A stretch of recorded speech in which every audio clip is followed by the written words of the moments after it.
Hey there, Purple Marine 81 here, and today's video is going to be going over another knife review. More specifically, this is going to be going over the SOG Blink. Now, this is a knife that I've had personally for probably about the better of 7 years, 6, 7 years, somewhere in that time frame. So it's a review long overdue, you could say. I don't know why, I just never really thought about doing a review on it. It never crossed my mind.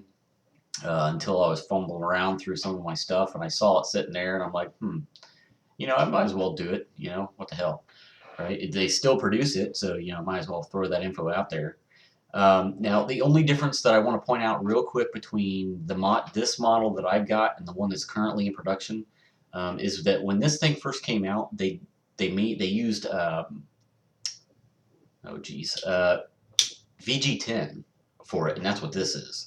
The current production model, they use the AUS-8, which they typically use, if you have SOG knives or you know about them, that they pretty much use AUS-8 almost exclusively for a lot of their production knives. And I kind of wish that they really wouldn't have done that because I'm not a big fan of AUS-8.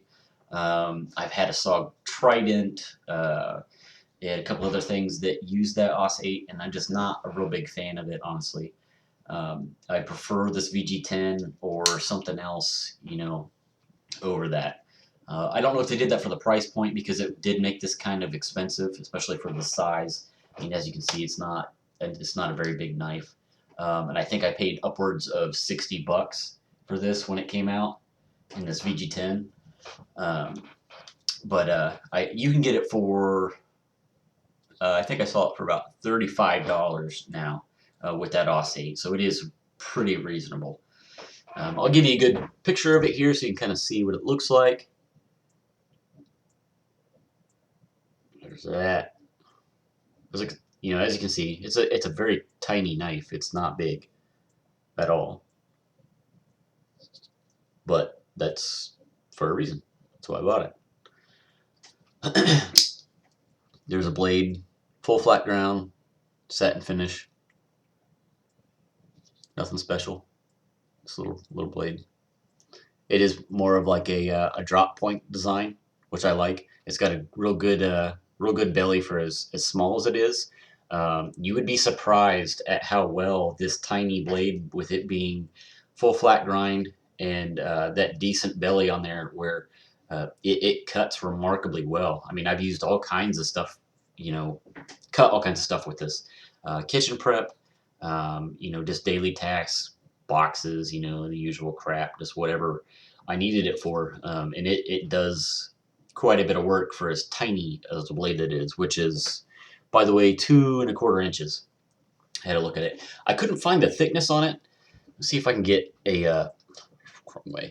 You can kind of see the thickness there. It's not bad. I mean, for as small as a blade as it is, it's got a decent amount of thickness on it. I couldn't find where that spec was. I'm sure you can if you look it up on SOG's website. As I said, 2 1/4 blade length. Overall, you're looking at 5.37 inches. Weight is a remarkable 2.1 ounce. Very lightweight, which that was for the AUS-8. This is probably a little bit more, honestly, with this VG10. It feels a little bit more like 2.1. But if you're buying this, you're not going to have to worry about that because the one that you're going to get is going to be an AUS-8. Rockwell hardness, these are all specs for AUS-8, by the way, is 5758. It's probably going to be a little bit more for this VG10. Handle is made out of a hard anodized aluminum. Very durable, as you can see. I don't know if you can even pick this up in the camera there, but as you can see, this thing is 6 or 7 years old, and the handle is perfect. Nothing wrong with it. And you can kind of see in the blade there how much wear. They take a beating. I use my stuff. Let me see. It does have the SOG assisted technology opening. It comes out wicked quick. Even for as small of a knife as this is, I mean, the camera can't even pick that up really. It comes out very fast. The only thing I will say is because this knife is so tiny, sometimes, because my hands are a little bit on the larger side, when you do try to open this, every once in a great while, you can't, because it's so tiny, you can't really get, you see where my fingers are? You can't really get a whole lot of purchase on it. So when you go to deploy it, it's kind of like, I don't know how to describe it. It's not really easy. You feel like you're barely holding on to the thing to get it to open. And every once in a while, you'll go to open it and it'll kind of pop like that. And then you'll have to give it a little flick, which isn't that big of a deal. But just because it's smaller, and your hands are a little bit on the larger side like mine, don't be surprised if every once in a great while when you go to deploy this, that does happen to you. Now, I mean, it does have really good thumb studs on it. I don't know if you can see that. They are tapered. You don't have any problem as far as like being able to get a grip on it or with your thumb. Let me see. It is locked back. As you can see. Whoop, wrong way.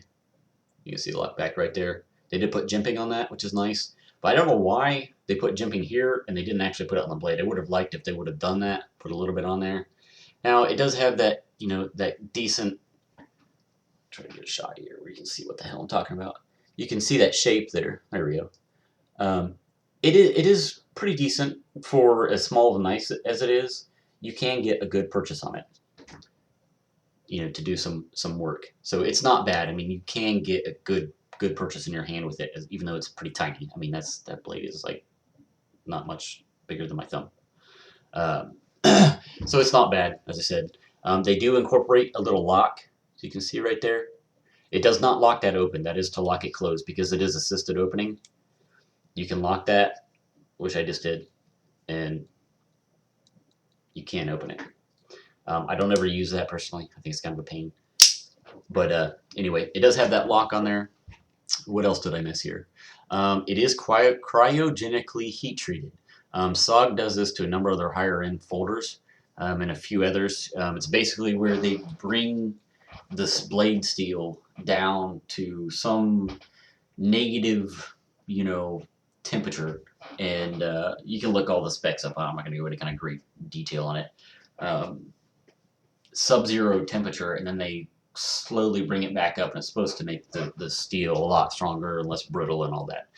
So it does have that. Let me see here. The pocket clip is reversible. You can't change it. It does always stay in tip up, but you can flip it for left or right hand side.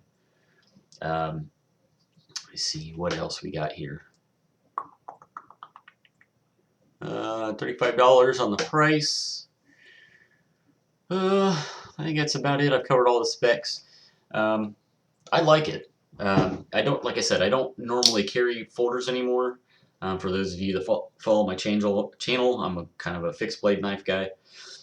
But if you're wearing a suit or something, you got a pair of light slacks on, or you got a tiny pocket, and you don't want some big cumbersome knife, this thing will fit the bill perfectly. That's typically what I use this for. If I got a pair of slacks on or something like that, and I just want to put a little guy like this in here, or sometimes I'll use this, I carry this a lot as a backup knife because it's so small you can hide it anywhere. A lot of times what I'll do is I'll use this, I'll slip this in my jeans behind my belt buckle because it hides it really easy. And you can also put it in the little fifth pocket. I'll show you. I don't know if you can see this. The little fifth pocket that your jeans normally have, it's perfect for that.